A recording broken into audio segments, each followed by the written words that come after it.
السلام علیکم ورحمۃ اللہ وبرکاتہ۔ دوستو، جیسا کہ آپ تمام لوگوں کو پتہ ہے، ربیع الاول کا مہینہ شروع ہو چکا ہے اور اس میں کوئی شک نہیں کہ تاجدار مدینہ احمد مجتبیٰ محمد مصطفیٰ سرور کونین صلی اللہ علیہ وسلم اس مہینے میں پیدا ہوئے اور اسی مہینے میں اس دنیا سے پردہ فرما گئے۔ دوستو، بات آج یہ کرنی ہے اس مہینے کی 12 تاریخ کو کچھ کلمہ پڑھنے والے مسلمان، جسے ہم اور آپ بریلوی حضرات کہتے ہیں، وہ عید میلاد النبی مناتے ہیں، یعنی آپ صلی اللہ علیہ وسلم کی یوم پیدائش کو عید میلاد النبی کے طور پہ مناتے ہیں۔ اور جب ان سے سوال کیا جاتا ہے کہ عید میلاد النبی کا ثبوت کہاں سے ہے تو وہ دلائل پیش کرتے ہیں۔ تو آج کی اس ویڈیو میں میں بریلوی کے چند دلائل لے کر آیا ہوں جس سے وہ عید میلاد النبی کو ثابت کرتا ہے، اور اس کے جوابات بھی انشاءاللہ پیش کروں گا۔ دوستو، امید ہے کہ آپ حضرات ویڈیو کے آخر تک بنے رہیں گے، اور اگر ویڈیو میں آپ کو ایسا لگے کہ اس کے اندر اچھی جانکاری ہے تو اس ویڈیو کو آگے ضرور شیئر کر دیں، تاکہ اور لوگوں کو اس کے متعلق اس کی حقیقت اور اس کی حقانیت پتہ چل جائے۔ دوستو، بریلوی حضرات کی جو سب سے پہلی دلیل ہے، بریلوی حضرات سورہ ابراہیم آیت نمبر 5 کا ایک حصہ بطور دلیل بنا کر پیش کرتا ہے۔ وہ حصہ کیا ہے؟ وہ حصہ ہے وَذَكِّرْهُمْ بِأَيَّامِ اللَّهِ، مطلب ترجمہ، اور انہیں اللہ کی نعمتیں یاد کراؤ۔ یہ اس آیت کا ترجمہ ہے۔ یہ بریلوی کا استدلال ہے کہ وَذَكِّرْهُمْ بِأَيَّامِ اللَّهِ کے حکم پر بنی اسرائیل روزہ رکھتے تھے، اور آپ صلی اللہ علیہ وسلم بھی اس کے لیے روزہ رکھتے تھے، یعنی اس آیت کے تحت، اس آیت کے اکارڈنگ بنی اسرائیل اس آیت پر عمل کرتے ہوئے روزہ رکھتے تھے، اور اس آیت کا ترجمہ کیا ہے؟ اور انہیں اللہ کی نعمتیں یاد کراؤ۔ تو بریلوی کا استدلال اور دلیل ہے کہ اس آیت پر عمل کرتے ہوئے بنی اسرائیل روزہ رکھا کرتے تھے، تو آپ صلی اللہ علیہ وسلم بھی اس کے لیے روزہ رکھتے تھے، اور چونکہ آپ صلی اللہ علیہ وسلم بھی اللہ کی نعمت ہے، اس لیے میں آپ صلی اللہ علیہ وسلم کی یوم پیدائش پر جشن عید میلاد النبی مناتا ہوں۔ بریلوی حضرات کے اس دلیل کا جواب یہ ہے، ارے عقل کے اندھے، قرآن کا ایک حصہ لے کر جاہلوں کی طرح کسی چیز کا دلیل نہ بناؤ۔ اس کے بعد والی آیت پڑھو۔ موسیٰ علیہ السلام نے اللہ کے اس حکم پر کیسے اپنے قوموں کو اللہ کی نعمتیں یاد کروائی یا عید منانے کا حکم دیا؟ تفسیر کی اگر معتبر کتاب کو پڑھا جائے، اگر معتبر کتاب میں اس آیت کی تفسیر دیکھی جائے، تو اس ڈھونگی مولوی کا فلسفہ منٹوں میں ہوا ہو جائے گا۔ امام ابن کثیر نے وَذَكِّرْ بِأَيَّامِ اللَّهِ کی تفسیر امام مجاہد اور امام قتادہ کے قول کو نقل کیا ہے کہ ان کو اللہ کی مدد اور نعمتیں یاد کرواؤ۔ یہ آیت وَذَكِّرْ بِأَيَّامِ اللَّهِ جس کو بریلوی حضرات دلائل بنا کے پیش کرتے ہیں، اس کو امام ابن کثیر نے اس کی تفسیر کی ہے کہ ان کو اللہ کی نعمتیں اور مدد یاد کرواؤ، یعنی اللہ نے کس طریقے سے اس کو فرعون سے نجات دلوایا، اللہ نے کس طریقے سے اس کے لیے سمندر میں راستہ نکال دیا، اللہ نے کس طریقے سے اس پر بادلوں کا سایہ کیا، اور اللہ نے کس طریقے سے اس کے لیے من و سلوہ نازل کیا۔ اب دوسری چیز میں پیش کرنے جا رہا ہوں، امام مسلم نے کتاب الفضائل میں ایک حدیث نقل کیا ہے سعید بن جبیر سے۔ وہ امام مسلم نقل کرتے ہیں کہ سعید بن جبیر نے نقل کیا عبداللہ بن عباس سے، اور عبداللہ بن عباس نے نقل کیا عبی بن قعب سے۔ عبی بن قعب فرماتے ہیں کہ میں نے رسول اللہ صلی اللہ علیہ وسلم کو فرماتے ہوئے سنا، ایک دن موسیٰ علیہ السلام اپنی قوم کو اللہ کا دن یاد کروا رہے تھے، اور اللہ کا دن اس کی طرف سے مصیبتیں اور نعمتیں ہیں۔ اب ذرا غور کیجئے کہ نبی کریم صلی اللہ علیہ وسلم نے اس آیت وَذَكِّرْ بِأَيَّامِ اللَّهِ میں اللہ کے دنوں کی کیا تفسیر کی ہے؟ کہ آپ نے کہیں جشن میلاد منانے کا فرمایا یا آپ نے جشن میلاد منایا؟ اب بریلوی حضرات خود سوچیں اور خود فیصلہ کر لیں کہ اس آیت کو عید میلاد النبی پر پیش کرنا کہاں تک درست ہے۔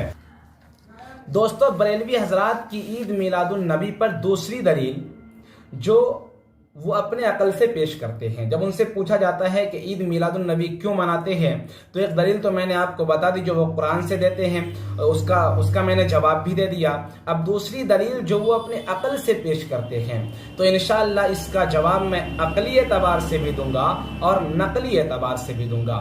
پہلے آپ اس کی دلیل سن لیں۔ بریلوی حضرات کی دلیل ہے کہ رسول اللہ صلی اللہ علیہ وسلم کا پیر کے دن روزہ رکھنا اور فرمانا اس دن یعنی پیر کے دن میری ولادت ہوئی، خود ولادت پر خوشی منانے کی دلیل ہے۔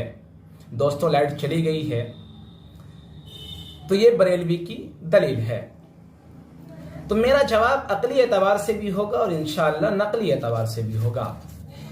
اس بات کا ایک حصہ تو بالکل صحیح ہے، اس میں کوئی شک و شبہ نہیں ہے کہ آپ صلی اللہ علیہ وسلم پیر کے دن پیدا ہوئے اور آپ صلی اللہ علیہ وسلم پیر کے دن روزہ رکھتے تھے، لیکن میں پورے بریلوی خیمے کو چیلنج کرتا ہوں کہ تم ثابت کر کے دکھا دو کہ آپ صلی اللہ علیہ وسلم کا پیر کے دن کا روزہ رکھنا کہ آپ صلی اللہ علیہ وسلم کے پیدائش کی وجہ سے تھا۔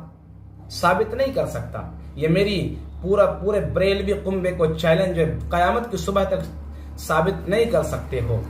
دوستو میں آپ کے سامنے دو حدیثیں پیش کروں گا، اس حدیث سے آپ خود فیصلہ کر لیں کہ آپ صلی اللہ علیہ وسلم پیر کے دن اور جمعرات کے دن روزہ کیوں رکھا کرتے تھے۔ حضرت اسامہ رضی اللہ تعالیٰ عنہ سے روایت ہے کہ رسول اللہ صلی اللہ علیہ وسلم سے پوچھا گیا آپ پیر اور جمعرات کا روزہ کیوں رکھتے ہیں، تو آپ صلی اللہ علیہ وسلم نے ارشاد فرمایا پیر اور جمعرات کے دن اللہ بندوں کی مغفرت کرتے ہیں۔ دوسری حدیث کو امام مسلم نے نقل کیا ہے، حضرت ابو ہریرہ رضی اللہ تعالیٰ عنہ آپ صلی اللہ علیہ وسلم کے بارے میں روایت کرتے ہیں کہ پیر اور جمعرات کے دنوں میں اللہ کے سامنے بندے کا اعمال پیش ہوتا ہے اور اللہ بندوں کی مغفرت کرتا ہے۔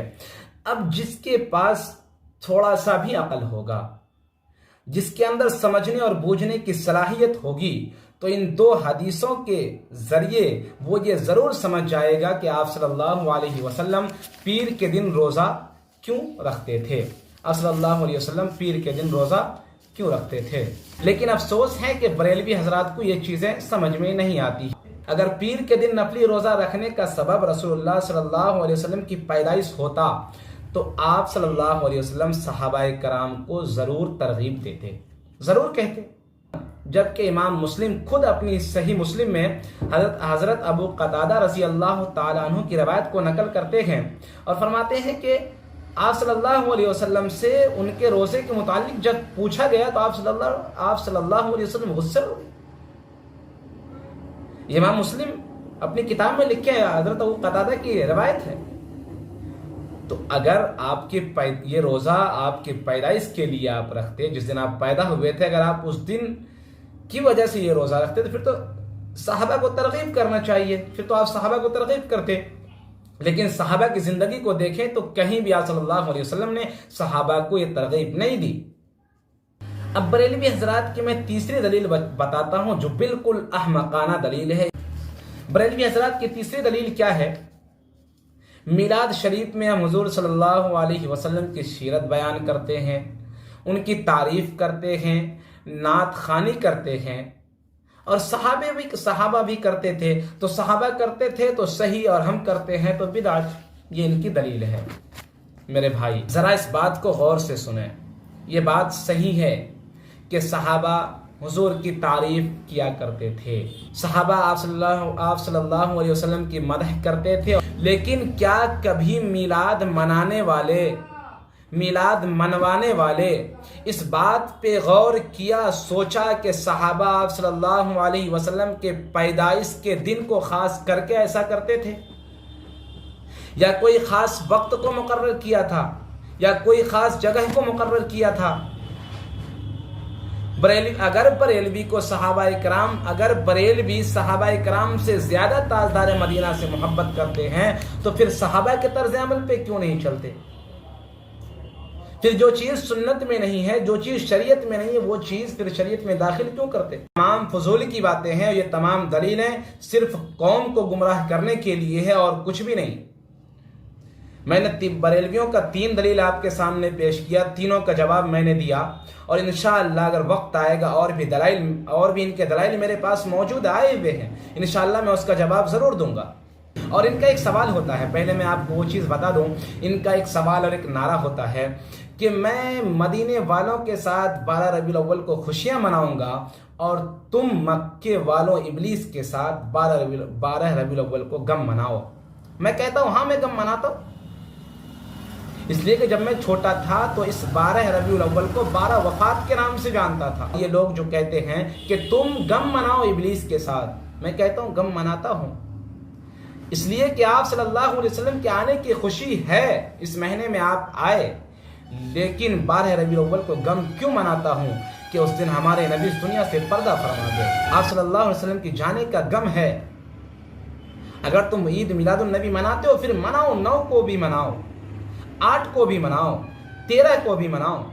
عید میلاد النبی کے اوپر لوگوں کا ویڈیو دیکھ لیں، ناچ کر رہے ہیں، بےہودہ کی طرح کود رہے ہیں، بندروں کی طرح، جس کا ثبوت نہ دین اسلام سے ہے، نہ صحابہ سے ہے، نہ تابعین سے ہے، نہ تبع تابعین سے ہے۔ جاہلوں کی طرح، پاگلوں کی طرح، بالکل بندروں کی طرح اچھل رہے ہیں، کود رہے ہیں۔ اور جو لوگ دین سے دور ہے، اسلام سے دور ہے، وہ اسے اسلام سمجھ رہے ہیں، اسے اسلام کا حصہ سمجھ رہے ہیں۔ میں ان لوگوں سے کہتا ہوں کہ 12 ربیع الاول پہ لوگوں کا کودنا، اچھلنا بندروں کی طرح، اس کا دین اسلام سے کوئی تعلق نہیں۔